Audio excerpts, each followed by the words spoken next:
Hi. Indian നവോത്ഥാനം, കേരള നവോത്ഥാനം, Indian ഭരണഘടന, രസതന്ത്രം, അങ്ങനെ ഓരോ ഭാഗത്തു നിന്നും നമ്മൾ 100 ചോദ്യങ്ങൾ വെച്ച് ഡിസ്കസ് ചെയ്ത് പോയിട്ടുണ്ടായിരുന്നു. അതിലൊക്കെ ഏറ്റവും കൂടുതൽ ആവശ്യപ്പെട്ടുകൊണ്ട് വന്നൊരു കമന്റ് ആണ് എക്കണോമിക്സിന്റെ ഒരു വീഡിയോ ചെയ്യുമോ എന്നുള്ളത്. അപ്പോൾ ഇന്നത്തെ ഈ വീഡിയോയുടെ നമ്മൾ എക്കണോമിക്സ് എന്ന ഭാഗത്ത് നിന്നും ഏറ്റവും ഇമ്പോർട്ടന്റ് ആയിട്ടുള്ള സെലക്ട് ചെയ്ത 100 ചോദ്യങ്ങളാണ് ഡിസ്കസ് ചെയ്യാൻ പോകുന്നത്.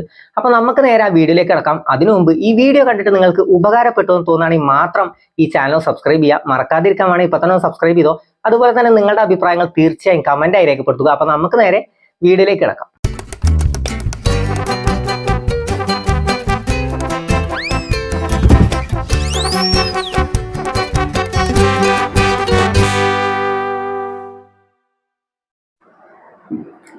ഒന്നാമത്തെ ചോദ്യം, ഇന്ത്യയിൽ സാമ്പത്തിക വർഷമായി കണക്കാക്കുന്നത് എപ്പോഴാണ് ഇന്ത്യയിൽ സാമ്പത്തിക വർഷമായി കണക്കാക്കുന്നത്? ഇന്ത്യയിൽ ഒരു വർഷമായി കണക്കാക്കുന്നത് ജനുവരി 1 മുതൽ ഡിസംബർ 31 വരെയാണ്. എന്നാൽ ഇന്ത്യയിൽ ഒരു സാമ്പത്തിക വർഷമായി കണക്കാക്കുന്നത് എപ്പോഴാണെന്ന് ചോദിച്ചാൽ ഏപ്രിൽ 1 മുതൽ മാർച്ച് 31 വരെയാണ്. ഏപ്രിൽ 1 തുടങ്ങി മാർച്ച് 31 സാമ്പത്തിക വർഷം അവസാനിക്കുന്നത്. എപ്പോഴാണ്? ഏപ്രിൽ 1 മുതൽ മാർച്ച് 31 വരെ.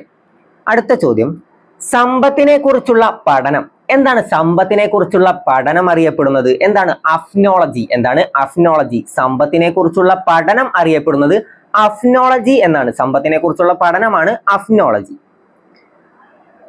1976 നാഷണൽ ജോഗ്രഫിക് മാസിക ലോകത്തിലെ ഏറ്റവും സമ്പന്നമായ രാഷ്ട്രം എന്ന് വിശേഷിപ്പിച്ചത് ഏത് രാഷ്ട്രത്തെയാണ്? 1976 നാഷണൽ ജോഗ്രഫിക് മാസിക ലോകത്തിലെ ഏറ്റവും സമ്പന്നമായ രാഷ്ട്രം എന്ന് വിശേഷിപ്പിച്ചത് നൗറു ആണ്. ഏതാണ്? നൗറു എന്ന രാഷ്ട്രമാണ് 1976 നാഷണൽ ജോഗ്രഫിക് മാസിക ലോകത്തിലെ ഏറ്റവും സമ്പന്നമായ രാഷ്ട്രം എന്ന് വിശേഷിപ്പിച്ചത് നൗറുവിനെയാണ്. ഓക്കെ.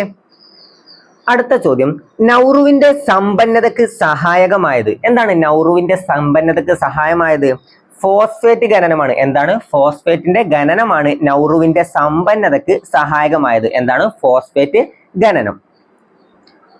അടുത്ത ചോദ്യം, സമ്പദ്ഘടനയുടെ 3 അടിസ്ഥാന ഘടകങ്ങൾ ഏതെല്ലാം?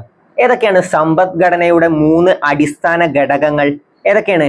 പ്രാഥമിക മേഖല, ദ്വിതീയ മേഖല, തൃതീയ മേഖല. ഏതൊക്കെയാണ്? പ്രാഥമിക മേഖല, ദ്വിതീയ മേഖല, തൃതീയ മേഖല.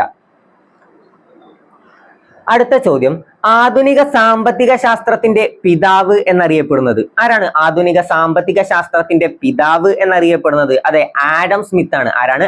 ആഡം സ്മിത്ത് ആണ് ആധുനിക സാമ്പത്തിക ശാസ്ത്രത്തിന്റെ പിതാവ് എന്നറിയപ്പെടുന്നത്. അടുത്തത്, ഇന്ത്യൻ സമ്പദ് വ്യവസ്ഥയുടെ പിതാവ് എന്നറിയപ്പെടുന്നത് ആരാണ്? ഇന്ത്യൻ സമ്പദ് വ്യവസ്ഥയുടെ പിതാവ് എന്നറിയപ്പെടുന്നത് ആരാണ്?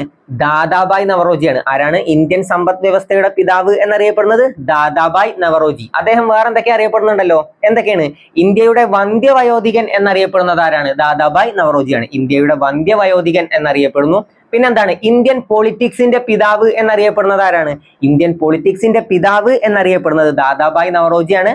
പിന്നെന്താ? ചോർച്ചാ സിദ്ധാന്തത്തിന്റെ ഉപജ്ഞാതാവ് ആരാണ്? പിന്നെന്താ? ചോർച്ചാ സിദ്ധാന്തത്തിന്റെ ഉപജ്ഞാതാവ് ആരാണ്? മസ്തിഷ്ക ചോർച്ചാ സിദ്ധാന്തത്തിന്റെ ഉപജ്ഞാതാവ് ആരാണ്? ദാദാബായ് നവറോജിയാണ്. ഓക്കെ. അടുത്ത ചോദ്യം, അതെ, ചോർച്ചാ സിദ്ധാന്തത്തിന്റെ ഉപജ്ഞാതാവ് നമ്മളിപ്പോ പറഞ്ഞു. മസ്തിഷ്ക ചോർച്ചാ സിദ്ധാന്തത്തിന്റെ ഉപജ്ഞാതാവ് എന്നറിയപ്പെടുന്നത് ആരാണ്? ദാദാബായ് നവറോജി. പിന്നെന്താണ്? ഇന്ത്യൻ സമ്പദ് വ്യവസ്ഥയുടെ പിതാവ് എന്നറിയപ്പെടുന്നത് ആരാണ്? ദാദാബായ് നവറോജി. പിന്നെന്താ? Planning and un-British rule in India എന്ന പുസ്തകം രചിച്ചത് ആരാണ്? ആരാണ്? Dadabhai Naoroji. Planning and un-British rule in India എന്ന പുസ്തകം രചിച്ചത് ദാദാബായ് നവറോജിയാണ്. അടുത്ത ചോദ്യം, സ്ഥിതിവിവര കണക്കുകൾ സംയോജിപ്പിക്കുകയും അത് ഉപയോഗിച്ച് ദേശീയ വരുമാനം കണക്കാക്കുകയും ചെയ്യുന്ന സ്ഥാപനം. സ്ഥിതിവിവര കണക്കുകൾ സംയോജിപ്പിക്കുകയും അത് ഉപയോഗിച്ച് ദേശീയ വരുമാനം കണക്കാക്കുകയും ചെയ്യുന്ന സ്ഥാപനം ഏതാണ്? CSO ആണ്. ഏതാണ്? CSO, central statistical organisation. Central statistical organisation ആണ് CSO. സ്ഥിതിവിവര കണക്കുകൾ സംയോജിപ്പിക്കുകയും അത് ഉപയോഗിച്ച് ദേശീയ വരുമാനം കണക്കാക്കുകയും ചെയ്യുന്ന സ്ഥാപനമാണ് CSO. അടുത്ത ചോദ്യം, വരും തലമുറകൾക്ക് അവരുടെ ആവശ്യത്തിനുള്ള വിഭവങ്ങളുടെ ശേഷിയിൽ കുറവ് വരുത്താതെ തന്നെ ഇന്നത്തെ തലമുറ അവരുടെ ആവശ്യങ്ങൾ നിറവേറ്റുന്ന സമീപനം ഏതാണ്? സുസ്ഥിര വികസനം. വരും തലമുറകൾക്ക് അവരുടെ ആവശ്യത്തിനുള്ള വിഭവങ്ങളുടെ ശേഷിയിൽ കുറവ് വരുത്താതെ തന്നെ ഇന്നത്തെ തലമുറ അവരുടെ ആവശ്യങ്ങൾക്ക് നിറവേറ്റുന്ന സമീപനമാണ് സുസ്ഥിര വികസനം. ഏതാണ്? സുസ്ഥിര വികസനം. അടുത്ത ചോദ്യം, സ്കൂളുകളിലെ ഓരോ കുട്ടിയെയും സംബന്ധിക്കുന്ന എല്ലാ വിവരങ്ങളും ശേഖരിച്ച് രേഖപ്പെടുത്തുന്ന പദ്ധതി ഏതാണ്? സമ്പൂർണ്ണ. അതെങ്ങനെ ആലോചിച്ചാൽ മതി? സമ്പൂർണ്ണ വിവരം. പൂർണ്ണമായ വിവരങ്ങളല്ലേ എല്ലാ വിവരങ്ങളും. അപ്പൊ സമ്പൂർണ്ണ വിവരം എന്ന് ആലോചിച്ചാൽ എന്ത് കിട്ടും? സമ്പൂർണ്ണ. സ്കൂളുകളിലെ ഓരോ കുട്ടിയെയും സംബന്ധിക്കുന്ന എല്ലാ വിവരങ്ങളും ശേഖരിച്ച് രേഖപ്പെടുത്തുന്ന പദ്ധതിയാണ് സമ്പൂർണ്ണ. അടുത്ത ചോദ്യം, പ്രകൃതി വിഭവങ്ങൾ നേരിട്ട് ഉപയോഗപ്പെടുത്തി നടത്തുന്ന പ്രവർത്തനങ്ങൾ ഉൾപ്പെടുന്ന മേഖല. പ്രകൃതി വിഭവങ്ങൾ നേരിട്ട് ഉപയോഗപ്പെടുത്തി നടത്തുന്ന പ്രവർത്തനങ്ങൾ ഉൾപ്പെടുന്ന മേഖലയാണ് പ്രാഥമിക മേഖല. പ്രാഥമിക മേഖല എന്ത് എന്നും അറിയപ്പെടുന്നുണ്ട്? കാർഷിക മേഖല എന്നും അറിയപ്പെടുന്നു. കാർഷിക മേഖലയാണ് പ്രാഥമിക മേഖല. ഓക്കെ.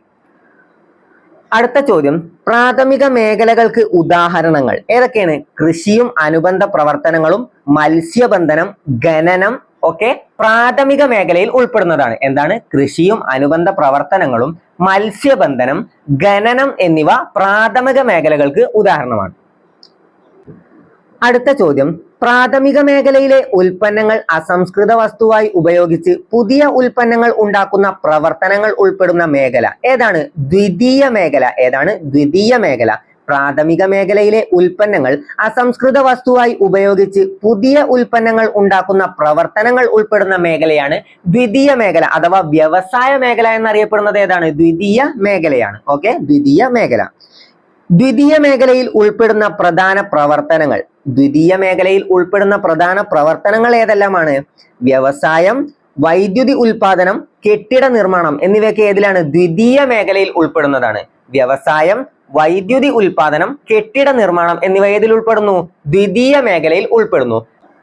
കൃഷിയും അനുബന്ധ പ്രവർത്തനങ്ങളും ഏതിലാണ് ഉൾപ്പെടുന്നത്? ഏതിലാണ്? പ്രാഥമിക മേഖലയിലാണ് ഉൾപ്പെടുന്നത്. കൃഷിയും അനുബന്ധ പ്രവർത്തനങ്ങളും മത്സ്യബന്ധനം, ഖനനം എന്നിവ എന്തിലാണ്? പ്രാഥമിക മേഖലയിലാണ് ഉൾപ്പെടുന്നത്. ദ്വിതീയ മേഖലയിൽ ഏതൊക്കെയാണ്? വ്യവസായം, വൈദ്യുതി ഉൽപാദനം, കെട്ടിട നിർമ്മാണം എന്നിവ ഏതിലാണ്? ദ്വിതീയ മേഖലയിൽ ഉൾപ്പെടുന്നു.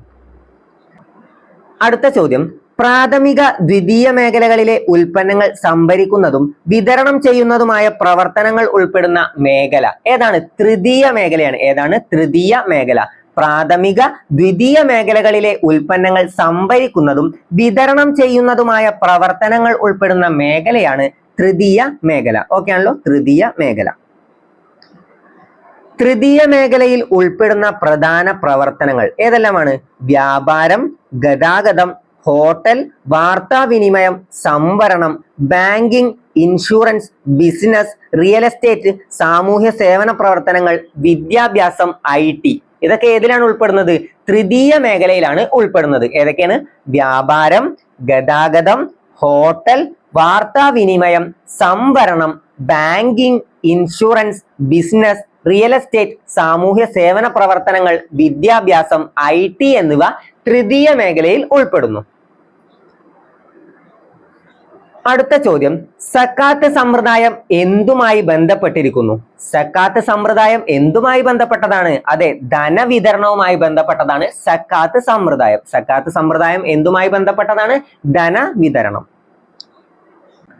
അടുത്ത ചോദ്യം, ലെയ്സസ് ഫെയർ എന്ന സിദ്ധാന്തത്തിന്റെ ഉപജ്ഞാതാവ് ആരാണ്? ലെയ്സസ് ഫെയർ സിദ്ധാന്തത്തിന്റെ ഉപജ്ഞാതാവ് അതെ ആഡം സ്മിത്ത് ആണ്. ആരാണ്? ആഡം സ്മിത്ത് ആണ്. അത് ആരാണ്? ആധുനിക സാമ്പത്തിക ശാസ്ത്രത്തിന്റെ പിതാവ് എന്നറിയപ്പെടുന്നത് ആരാണ്? ആഡം സ്മിത്ത് ആണ്. ലെയ്സസ് ഫെയർ സിദ്ധാന്തത്തിന്റെ ഉപജ്ഞാതാവ് ആരാണ്? ആഡം സ്മിത്ത് ആണ്. വെൽത്ത് ഓഫ് നേഷൻ എന്ന കൃതി എഴുതിയത് ആരാണ്? വെൽത്ത് ഓഫ് നേഷൻ എന്ന കൃതി ആരുടേതാണ്? അതെ ആഡം സ്മിത്തിന്റെയാണ് വെൽത്ത് ഓഫ് നേഷൻ എന്ന കൃതി. നഗരങ്ങളിലെ തൊഴിൽ രഹിതർക്ക് സ്വയം തൊഴിൽ പ്രോത്സാഹിപ്പിക്കുന്ന പദ്ധതി ഏതാണ്? സ്വർണ ജയന്തി ഷഹാരി റോസ്ഗാർ യോജന. നഗരങ്ങളിലെ തൊഴിൽ രഹിതർക്ക് സ്വയം തൊഴിൽ പ്രോത്സാഹിപ്പിക്കുന്ന പദ്ധതിയാണ് സ്വർണ ജയന്തി ഷഹാരി റോസ്ഗാർ യോജന പദ്ധതി. ഓക്കെ ആണല്ലോ? നഗരങ്ങളിലെ തൊഴിൽ രഹിതർക്ക് സ്വയം തൊഴിൽ പ്രോത്സാഹിപ്പിക്കുന്ന പദ്ധതിയാണ് സ്വർണ ജയന്തി ഷഹാരി റോസ്ഗാർ യോജന പദ്ധതി. അടുത്ത ചോദ്യം, സ്വന്തമായി വരുമാനം ഇല്ലാത്ത 65 വയസ്സിനുമേൽ പ്രായമുള്ളവർക്ക് മാസം 10 കിലോ അരി സൗജന്യമായി നൽകുന്ന പദ്ധതി. സ്വന്തമായി വരുമാനം ഇല്ലാത്ത 65 വയസ്സിനുമേൽ പ്രായമുള്ളവർക്ക് മാസം 10 കിലോ അരി സൗജന്യമായി നൽകുന്ന പദ്ധതിയാണ് അന്നപൂർണ. ഏതാണ്? അന്നപൂർണ. സ്വന്തമായി വരുമാനമില്ലാത്ത 65 വയസ്സിനുമേൽ പ്രായമുള്ളവർക്ക് മാസം 10 കിലോ അരി സൗജന്യമായി നൽകുന്ന പദ്ധതിയാണ് അന്നപൂർണ. അന്നപൂർണ. അടുത്ത ചോദ്യം, ദാരിദ്ര്യരേഖക്ക് താഴെയുള്ള ഏറ്റവും പ്രയാസപ്പെടുന്ന കുടുംബങ്ങൾക്ക് മാസം 35 കിലോ അരി 3 രൂപക്കും ഗോതമ്പാണെങ്കിൽ 2 രൂപക്കും നൽകുന്ന പദ്ധതി ഏതാണ്?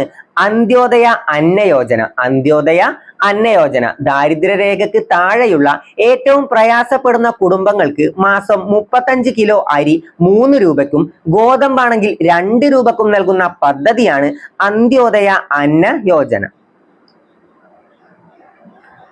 അടുത്ത ചോദ്യം, ഗ്രാമീണ മേഖലയിലുള്ള 18 വയസ്സ് പൂർത്തിയായവർക്ക് 100 ദിവസത്തെ തൊഴിൽ ഉറപ്പാക്കുന്ന പദ്ധതി. ഗ്രാമീണ മേഖലയിലെ 18 വയസ്സ് പൂർത്തിയായവർക്ക് 100 ദിവസത്തെ തൊഴിൽ ഉറപ്പാക്കുന്ന പദ്ധതി ഏതാണ്?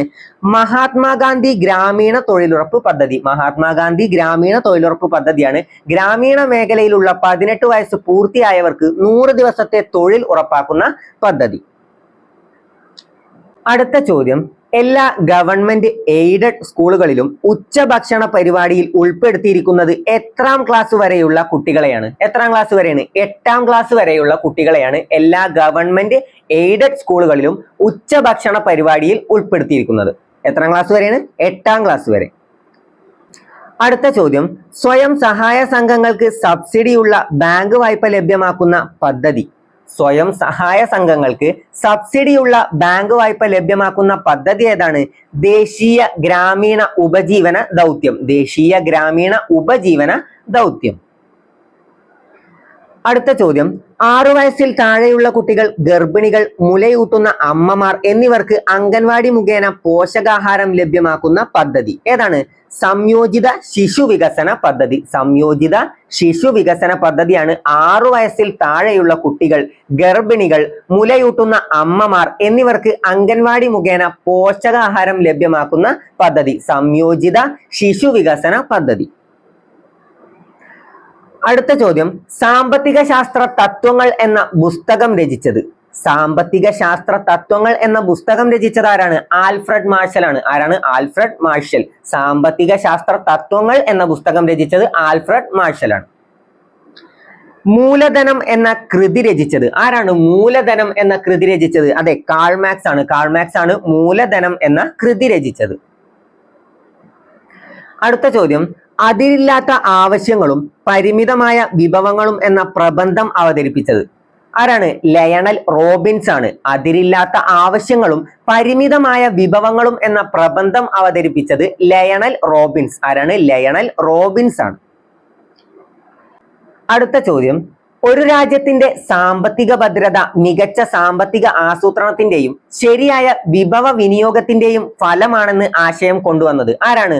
Paul A Samuelson. Paul A Samuelson ആണ് ഒരു രാജ്യത്തിന്റെ സാമ്പത്തിക ഭദ്രത മികച്ച സാമ്പത്തിക ആസൂത്രണത്തിന്റെയും ശരിയായ വിഭവ വിനിയോഗത്തിന്റെയും ഫലമാണെന്ന ആശയം കൊണ്ടുവന്നത് പോൾ എ സാമുവൽസൺ ആണ്. Paul A Samuelson. ഗാന്ധിജിയുടെ സാമ്പത്തിക ശാസ്ത്ര ആശയങ്ങൾ ആദ്യമായി അവതരിപ്പിച്ച പുസ്തകം ഏതാണ്? ഹിന്ദു സ്വരാജ് ആണ്. ഗാന്ധിജിയുടെ സാമ്പത്തിക ശാസ്ത്ര ആശയങ്ങൾ ആദ്യമായി അവതരിപ്പിച്ച പുസ്തകമാണ് ഹിന്ദു സ്വരാജ്. ഹിന്ദു സ്വരാജ്.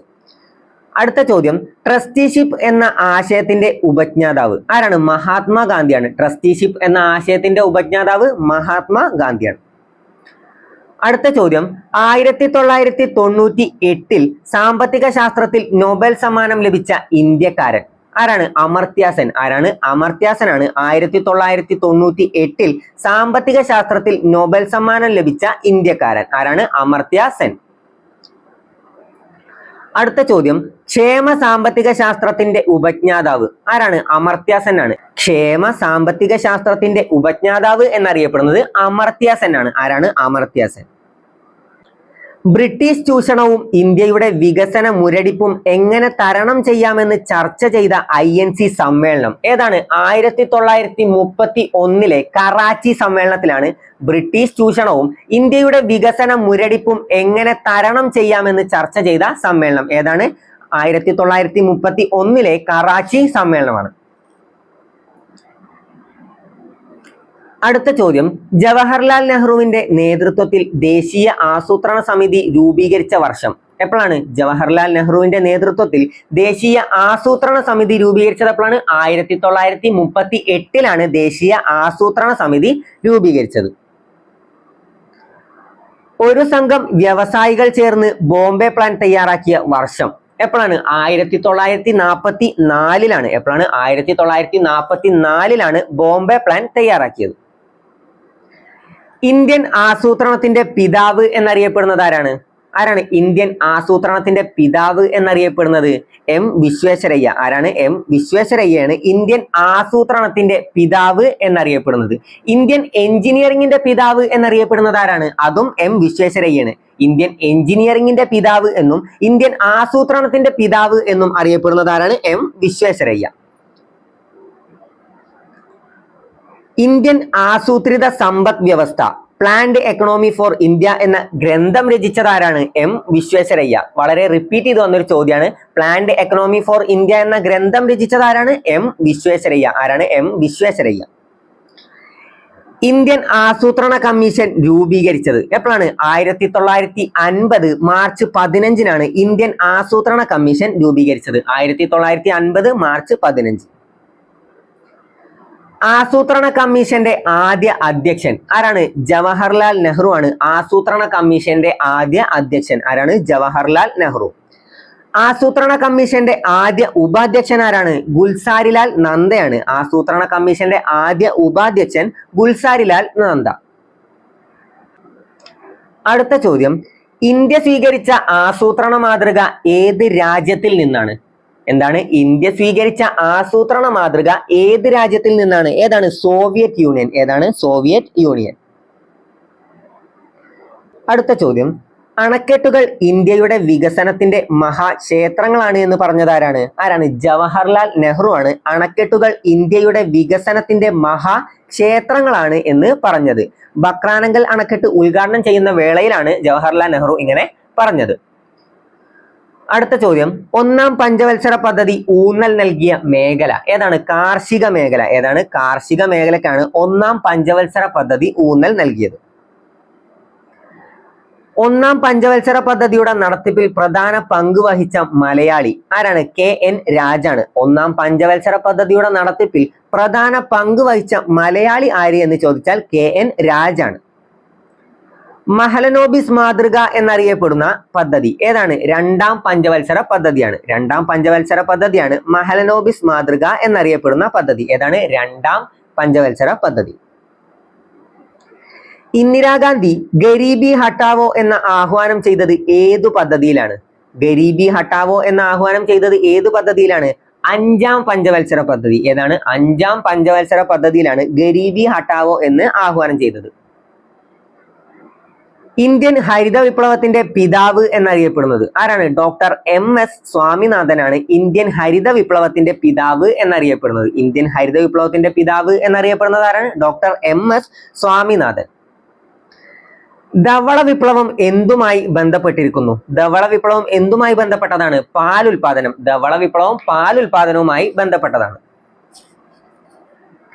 അടുത്ത ചോദ്യം, ജനകീയ പദ്ധതി എന്നറിയപ്പെടുന്ന പഞ്ചവത്സര പദ്ധതി. ജനകീയ പദ്ധതി എന്നറിയപ്പെടുന്ന പഞ്ചവത്സര പദ്ധതി, പഞ്ചായത്ത് പദ്ധതി അല്ല, പഞ്ചവത്സര പദ്ധതി. ജനകീയ പദ്ധതി എന്നറിയപ്പെടുന്ന പഞ്ചവത്സര പദ്ധതി ഏതാണ്?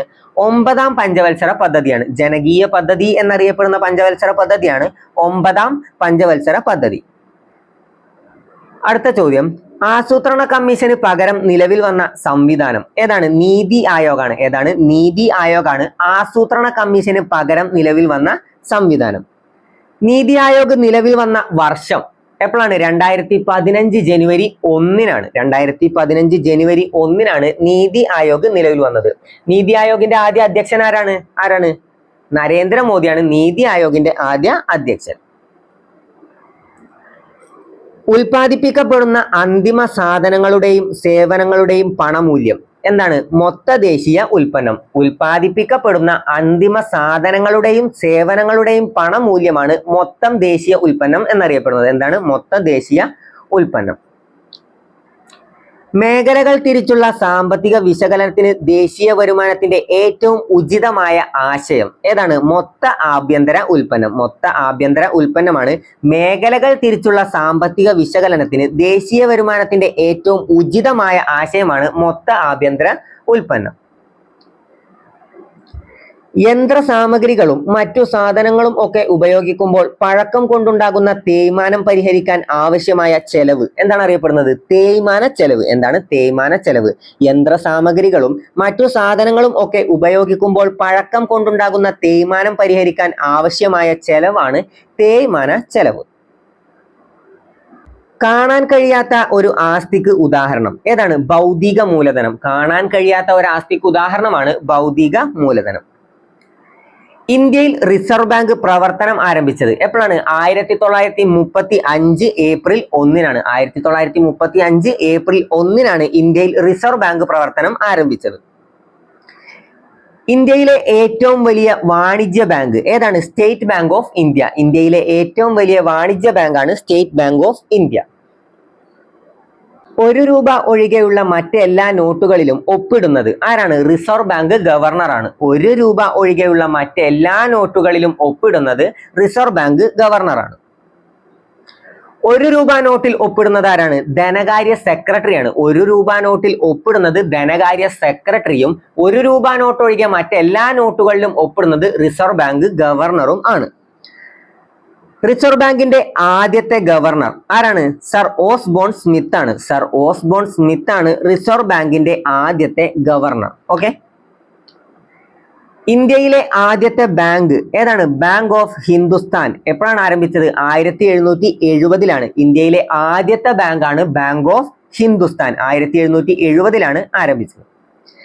കേരളത്തിലെ ആദ്യ ബാങ്ക് ഏതാണ്? കേരളത്തിലെ ആദ്യ ബാങ്ക് നെടുങ്ങാടി ബാങ്ക് ആണ്. ഏതാണ്? നെടുങ്ങാടി ബാങ്ക് ആണ് കേരളത്തിലെ ആദ്യ ബാങ്ക്. എപ്പോഴാണ് ആരംഭിച്ചത്? 1899-ലാണ് നെടുങ്ങാട് ബാങ്ക് ആരംഭിച്ചത്. മാനവ വികസന സൂചികയുടെ മൂല്യം എത്രയാണ്? 0-നും 1-നും ഇടയിലാണ്. മാനവ വികസന സൂചികയുടെ മൂല്യം 0-നും 1-നും ഇടയിലാണ്. ഭൂട്ടാൻ വികസിപ്പിച്ച ഐക്യരാഷ്ട്ര സംഘടന അംഗീകാരം നൽകിയ വികസന സൂചിക ഏതാണ്? മാനവ സന്തോഷ സൂചിക. ഭൂട്ടാൻ വികസിപ്പിച്ച ഐക്യരാഷ്ട്ര സംഘടന അംഗീകാരം നൽകിയ വികസന സൂചികയാണ് മാനവ സന്തോഷ സൂചിക. ഇന്ത്യയിൽ വികസനം നേരിടുന്ന പ്രധാന വെല്ലുവിളികൾ ഏതൊക്കെയാണ്? ദാരിദ്ര്യം, തൊഴിലില്ലായ്മ, അസമത്വം. ഇന്ത്യയിൽ വികസനം നേരിടുന്ന പ്രധാന വെല്ലുവിളികളാണ് ദാരിദ്ര്യം, തൊഴിലില്ലായ്മ, അസമത്വം. ഇന്ത്യയിൽ ദാരിദ്ര്യം കണക്കാക്കുന്നത് എങ്ങനെയാണ്? കലോറിയുടെ അടിസ്ഥാനത്തിലാണ്. ഇന്ത്യയിൽ ദാരിദ്ര്യം കണക്കാക്കുന്നത് കലോറിയുടെ അടിസ്ഥാനത്തിലാണ്. ഇന്ത്യയിൽ 35% കൂടുതൽ ദാരിദ്ര്യമുള്ള സംസ്ഥാനങ്ങൾ ഏതൊക്കെയാണ്? ഉത്തർപ്രദേശ്, ബീഹാർ, ഉത്തരാഖണ്ഡ്, ഛത്തീസ്ഗഡ്, ഒഡീഷ. ഇന്ത്യയിൽ 35% കൂടുതൽ ദാരിദ്ര്യമുള്ള സംസ്ഥാനങ്ങളാണ് ഉത്തർപ്രദേശ്, ബീഹാർ, ഉത്തരാഖണ്ഡ്, ഛത്തീസ്ഗഡ്, ഒഡീഷ എന്നിവ. മാനവമുഖമുള്ള പരിസ്ഥിതിക്ക് ആഘാതം ഏൽപ്പിക്കാത്ത വികസന സമീപനം ഏതാണ്? സുസ്ഥിര വികസനം. ഏതാണ്? സുസ്ഥിര വികസനം. മാനവമുഖമുള്ള പരിസ്ഥിതിക്ക് ആഘാതം ഏൽപ്പിക്കാത്ത വികസന സമീപനമാണ് സുസ്ഥിര വികസനം. അടുത്ത ചോദ്യം, വരും തലമുറയ്ക്ക് അവരുടെ ആവശ്യങ്ങൾ നിറവേറ്റാനുള്ള കഴിവിൽ കുറവ് വരാതെ ഇന്നത്തെ തലമുറ അവരുടെ ആവശ്യങ്ങൾ നിറവേറ്റുന്ന സമീപനമാണ് സുസ്ഥിര വികസനം എന്ന് നിർവചിച്ചത് ആരാണ്? ഐക്യരാഷ്ട്ര സംഘടന നിയോഗിച്ച ബ്രാൻഡ്ലാൻഡ് കമ്മീഷനാണ്. ഐക്യരാഷ്ട്ര സംഘടന നിയോഗിച്ച ബ്രാൻഡ്ലാൻഡ് കമ്മീഷനാണ് വരും തലമുറയ്ക്ക് അവരുടെ ആവശ്യങ്ങൾ നിറവേറ്റാനുള്ള കഴിവിൽ കുറവ് വരാതെ ഇന്നത്തെ തലമുറ അവരുടെ ആവശ്യങ്ങൾ നിറവേറ്റുന്ന സമീപനമാണ് സുസ്ഥിര വികസനം എന്ന് നിർവചിച്ചത്. 3 തരത്തിലുള്ള സമ്പദ് വ്യവസ്ഥകൾ ഏതെല്ലാം? ഏതൊക്കെയാണ് 3 തരത്തിലുള്ള സമ്പദ് വ്യവസ്ഥകൾ? മുതലാളിത്ത സമ്പദ് വ്യവസ്ഥ, സോഷ്യലിസ്റ്റ് സമ്പദ് വ്യവസ്ഥ, മിശ്ര സമ്പദ് വ്യവസ്ഥ. മുതലാളിത്ത സമ്പദ് വ്യവസ്ഥ, സോഷ്യലിസ്റ്റ് സമ്പദ് വ്യവസ്ഥ, മിശ്ര സമ്പദ് വ്യവസ്ഥ എന്നിവയാണ് 3 തരത്തിലുള്ള സമ്പദ് വ്യവസ്ഥകൾ. ഉൽപാദനോപാധികൾ സ്വകാര്യ ഉടമസ്ഥതയിലുള്ളതും ലാഭം ലക്ഷ്യമാക്കി പ്രവർത്തിക്കുന്നതുമായ സമ്പദ് വ്യവസ്ഥ ഏതാണ്? മുതലാളിത്ത സമ്പദ് വ്യവസ്ഥ. ഉൽപാദനോപാധികൾ സ്വകാര്യ ഉടമസ്ഥതയിലുള്ളതും ലാഭം ലക്ഷ്യമാക്കി പ്രവർത്തിക്കുന്നതുമായ സമ്പദ് വ്യവസ്ഥയാണ് മുതലാളിത്ത സമ്പദ് വ്യവസ്ഥ. ഉൽപാദനോപാധികൾ പൊതു ഉടമസ്ഥതയിൽ ഉള്ളതും കേന്ദ്രീകൃത ആസൂത്രണം അടിസ്ഥാനമാക്കി പ്രവർത്തിക്കുന്നതുമായ സമ്പദ് വ്യവസ്ഥ ഏതാണ്? സോഷ്യലിസ്റ്റ് സമ്പദ് വ്യവസ്ഥ. ഏതാണ്? സോഷ്യലിസ്റ്റ് സമ്പദ് വ്യവസ്ഥ. മുതലാളിത്ത സമ്പദ് വ്യവസ്ഥയുടെയും സോഷ്യലിസ്റ്റ് സമ്പദ് വ്യവസ്ഥയുടെയും ചില സവിശേഷതകൾ ചേർന്ന സമ്പദ് വ്യവസ്ഥ ഏതാണ്? മിശ്ര സമ്പദ് വ്യവസ്ഥ. മിശ്ര സമ്പദ് വ്യവസ്ഥ. ഇന്ത്യയിൽ ഏത് സമ്പദ് വ്യവസ്ഥയാണ്? ഇന്ത്യയിൽ ഏതാണ്? മിശ്ര സമ്പദ് വ്യവസ്ഥയാണ്. മിശ്ര സമ്പദ് വ്യവസ്ഥ. സമ്പദ് വ്യവസ്ഥയുടെ അടിസ്ഥാന പ്രശ്നങ്ങൾ മുതലാളിത്ത സമ്പദ് വ്യവസ്ഥയിൽ പരിഹരിക്കപ്പെടുന്നത് എങ്ങനെയാണ്? വില സംവിധാനത്തിലൂടെയാണ്. എങ്ങനെയാണ്? വില സംവിധാനത്തിലൂടെയാണ്. സമ്പദ് വ്യവസ്ഥയുടെ അടിസ്ഥാന പ്രശ്നങ്ങൾ സോഷ്യലിസ്റ്റ് സമ്പദ് വ്യവസ്ഥയിൽ പരിഹരിക്കപ്പെടുന്നത് എങ്ങനെയാണ്? ആസൂത്രണത്തിലൂടെ. എങ്ങനെയാണ്? ആസൂത്രണത്തിലൂടെയാണ്. സമ്പദ് വ്യവസ്ഥയുടെ അടിസ്ഥാന പ്രശ്നങ്ങൾ സോഷ്യലിസ്റ്റ് സമ്പദ് വ്യവസ്ഥയിൽ പരിഹരിക്കപ്പെടുന്നത് ആസൂത്രണത്തിലൂടെയാണ്. മുതലാളിത്ത രാജ്യങ്ങൾക്ക് ഉദാഹരണം ഏതൊക്കെയാണ്? അമേരിക്ക, ബ്രിട്ടൻ എന്നിവയാണ്. ഏതൊക്കെയാണ്? അമേരിക്ക, ബ്രിട്ടൻ എന്നിവ. സോഷ്യൽ രാജ്യങ്ങൾക്ക് ഉദാഹരണം ഏതാണ്? ക്യൂബ, ചൈന എന്നിവയാണ് സോഷ്യൽ രാജ്യങ്ങൾക്ക് ഉദാഹരണം. ഏതൊക്കെയാണ്? ക്യൂബ, ചൈന എന്നിവ. ഒരു രാജ്യം ഒറ്റ നികുതി എന്ന തത്വം നടപ്പിലാക്കാൻ വേണ്ടി പ്രധാന പരോക്ഷ നികുതികൾ എല്ലാം ചേർത്ത് നടപ്പിൽ വരുത്തിയ നികുതിയാണ് ഏത്? ചരക്ക് സേവന നികുതി. GST, goods and service tax. ചരക്ക് സേവന നികുതി. ഒരു രാജ്യം ഒറ്റ നികുതി എന്ന തത്വം നടപ്പിലാക്കാൻ വേണ്ടി പ്രധാന പരോക്ഷ നികുതികൾ എല്ലാം ചേർത്ത് നടപ്പിൽ വരുത്തിയ നികുതിയാണ് ചരക്ക് സേവന നികുതി. GST ഇന്ത്യയിൽ നിലവിൽ വന്നത് എപ്പോഴാണ്? 2017 ജൂലൈ 1-നാണ് GST ഇന്ത്യയിൽ നിലവിൽ വന്നത്. 2017 ജൂലൈ 1-ന്. GSTയിലെ നികുതി നിരക്കുകൾക്ക് എത്ര സ്ലാബുകൾ ആണുള്ളത്? എത്ര എണ്ണമാണ്? 4 എണ്ണം. ഏതൊക്കെയാണ്? 5%, 12%, 18%, 28%. GSTയിലെ നികുതി നിരക്കുകൾക്ക് എത്ര സ്ലാബുകളാണുള്ളത്? 4 സ്ലാബുകളാണുള്ളത്. ഏതെല്ലാമാണവ? 5%, 12%, 18%, 28%.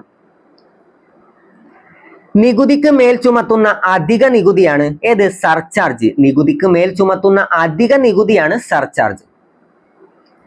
പൊതുധനകാര്യ സംബന്ധമായ കാര്യങ്ങൾ പ്രതിപാദിക്കുന്ന രേഖ. പൊതുധനകാര്യ സംബന്ധമായ കാര്യങ്ങൾ പ്രതിപാദിക്കുന്ന രേഖയാണ് ബജറ്റ്. ഏതാണ്? ബജറ്റ്. അടുത്ത ചോദ്യം, 3 തരത്തിലുള്ള ബജറ്റുകൾ ഏതെല്ലാം? ഏതൊക്കെയാണ് 3 തരത്തിലുള്ള ബജറ്റുകൾ?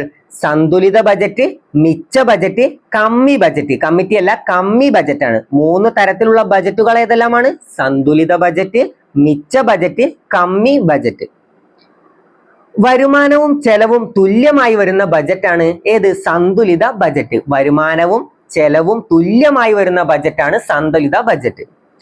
വരുമാനം ചെലവിനേക്കാൾ കൂടുതലുള്ള ബജറ്റ് ഏതാണ്? മിച്ച ബജറ്റ്. വരുമാനം ചെലവിനേക്കാൾ കൂടുതലുള്ള ബജറ്റാണ് മിച്ച ബജറ്റ്. ചെലവ് വരുമാനത്തെക്കാൾ കൂടിയ ബജറ്റ് ഏതാണ്? കമ്മി ബജറ്റാണ്. ചെലവ് വരുമാനത്തെക്കാൾ കൂടിയ ബജറ്റാണ് കമ്മി ബജറ്റ്. ഇന്ത്യയുടെ വിവിധ സംസ്ഥാനങ്ങളിൽ പ്രാദേശിക ബാങ്കിംഗ് സേവനങ്ങൾ നൽകുന്നതിനായി 1975 സ്ഥാപിച്ച ബാങ്കുകൾ ഏതാണ്? റീജിയണൽ റൂറൽ ബാങ്കുകൾ. റീജിയണൽ റൂറൽ ബാങ്കുകൾ, RRB. ഇന്ത്യയുടെ വിവിധ സംസ്ഥാനങ്ങളിൽ പ്രാദേശിക ബാങ്കിംഗ് സേവനങ്ങൾ നൽകുന്നതിനായി 1975 സ്ഥാപിച്ച ബാങ്കുകളാണ് റീജിയണൽ റൂറൽ ബാങ്കുകൾ. ബാങ്കുകൾ അക്കൗണ്ട് ഇല്ലാതെ തന്നെ ഒരു സ്ഥലത്തു നിന്നും പണം മറ്റൊരു സ്ഥലത്തേക്ക് അയക്കാൻ ഒരുക്കുന്ന സംവിധാനമാണ് demand draft. DD, demand draft. ബാങ്കുകൾ അക്കൗണ്ട് ഇല്ലാതെ തന്നെ ഒരു സ്ഥലത്ത് നിന്നും പണം മറ്റൊരു സ്ഥലത്തേക്ക് അയക്കാൻ ഒരുക്കുന്ന സംവിധാനമാണ് ഡിമാൻഡ് ഡ്രാഫ്റ്റ്. ലോകത്തിൽ ഏതു ഭാഗത്തു നിന്നും സ്വന്തം അക്കൗണ്ടിലേക്കോ മറ്റൊരാളുടെ അക്കൗണ്ടിലേക്കോ പണം അയക്കുന്നതിന് ബാങ്ക് നൽകുന്ന സംവിധാനം ഏതാണ്? Mail transfer. Mail transfer. ലോകത്തിൽ ഏതു ഭാഗത്തു നിന്നും സ്വന്തം അക്കൗണ്ടിലേക്കോ മറ്റൊരാളുടെ അക്കൗണ്ടിലേക്കോ പണം അയക്കുന്നതിന് ബാങ്ക് നൽകുന്ന സംവിധാനമാണ് മെയിൽ ട്രാൻസ്ഫർ. മെയിൽ ട്രാൻസ്ഫറിനേക്കാൾ വേഗത്തിൽ സന്ദേശത്തിലൂടെ പണം അയക്കാൻ ബാങ്ക് ഏർപ്പെടുത്തിയ സംവിധാനമാണ് ടെലിഗ്രാഫിക് ട്രാൻസ്ഫർ. ഏതാണ്? Telegraphic transfer. മെയിൽ ട്രാൻസ്ഫറിനേക്കാൾ വേഗത്തിൽ സന്ദേശത്തിലൂടെ പണം അയക്കാൻ ബാങ്ക് ഏർപ്പെടുത്തിയ സംവിധാനമാണ് ടെലിഗ്രാഫിക് ട്രാൻസ്ഫർ. വ്യവസായം, കൃഷി, വാണിജ്യം തുടങ്ങിയ വിവിധ മേഖലകളിലെ വികസനത്തിനു സഹായിക്കുന്ന ഏജന്റായി പ്രവർത്തിക്കുന്ന ബാങ്ക്. വ്യവസായം, കൃഷി, വാണിജ്യം തുടങ്ങിയ വിവിധ മേഖലകളിലെ വികസനത്തിനു സഹായിക്കുന്ന ഏജന്റായി പ്രവർത്തിക്കുന്ന ബാങ്കാണ് വികസന ബാങ്കുകൾ. ഏതാണ്? വികസന ബാങ്കുകൾ. ഗ്രാമീണ വികസനത്തിനും കാർഷിക വികസനത്തിനുമായി പ്രവർത്തിക്കുന്ന ഇന്ത്യയുടെ പരമോന്നത ബാങ്ക്. ഗ്രാമീണ വികസനത്തിനും കാർഷിക വികസനത്തിനുമായി പ്രവർത്തിക്കുന്ന ഇന്ത്യയുടെ പരമോന്നത ബാങ്കാണ് നബാർഡ്. ഏതാണ്? നബാർഡ്. വനിതാ ശാക്തീകരണം ഇന്ത്യയുടെ ശാക്തീകരണം എന്ന മുദ്രാവാക്യം ഏത് ബാങ്കിൻ്റെതാണ്? വനിതാ ശാക്തീകരണം ഇന്ത്യയുടെ ശാക്തീകരണം എന്ന മുദ്രാവാക്യം ഏത് ബാങ്കിൻ്റെതാണ്? ഭാരതീയ മഹിളാ ബാങ്ക്. ഭാരതീയ മഹിളാ ബാങ്കിൻ്റെതാണ്. ചെറുകിട സംരംഭങ്ങൾക്കും മൈക്രോ ഫിനാൻസിനും സാമ്പത്തിക സഹായം നൽകുന്ന അടുത്തിടെ ആരംഭിച്ച ബാങ്ക് ഏതാണ്? മുദ്രാ ബാങ്കാണ്. ചെറുകിട സംരംഭങ്ങൾക്കും മൈക്രോ ഫിനാൻസിനും സാമ്പത്തിക സഹായം നൽകുന്ന അടുത്തിടെ ആരംഭിച്ച ബാങ്കാണ് മുദ്രാ ബാങ്ക്. ഏതാണ്? മുദ്രാ ബാങ്ക്. കേരളത്തിൽ പ്രവർത്തിക്കുന്ന പ്രധാന ബാങ്ക് ഇതര ധനകാര്യ കമ്പനി ഏതാണ്? KSFE ആണ്. ഏതാണ്? KSFE. കേരളത്തിൽ പ്രവർത്തിക്കുന്ന പ്രധാന ബാങ്ക് ഇതര ധനകാര്യ കമ്പനിയാണ് KSFE.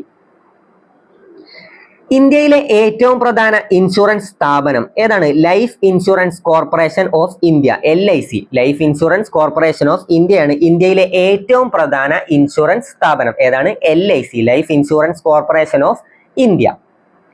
അപ്പോൾ ഇത്രയും ചോദ്യങ്ങളാണ് നമ്മൾ ഇന്നത്തെ ഈ വീഡിയോയിൽ ഡിസ്കസ് ചെയ്യുന്നത്. ഈ വീഡിയോ നിങ്ങൾക്ക് ഉപകാരപ്പെട്ടു എന്ന് തന്നെ വിചാരിക്കുന്നു. അഥവാ ഈ വീഡിയോ നിങ്ങൾക്ക് ഉപകാരപ്പെട്ടു എന്ന് തോന്നുകയാണെങ്കിൽ ചാനൽ സബ്സ്ക്രൈബ് ചെയ്യാൻ മറക്കരുത്. നിങ്ങളുടെ അഭിപ്രായങ്ങൾ തീർച്ചയായും കമന്റായി രേഖപ്പെടുത്തുക. അപ്പോൾ ഇതുപോലെ മറ്റൊരു വീഡിയോയുമായിട്ട് നമുക്ക് വീണ്ടും കാണാം. താങ്ക്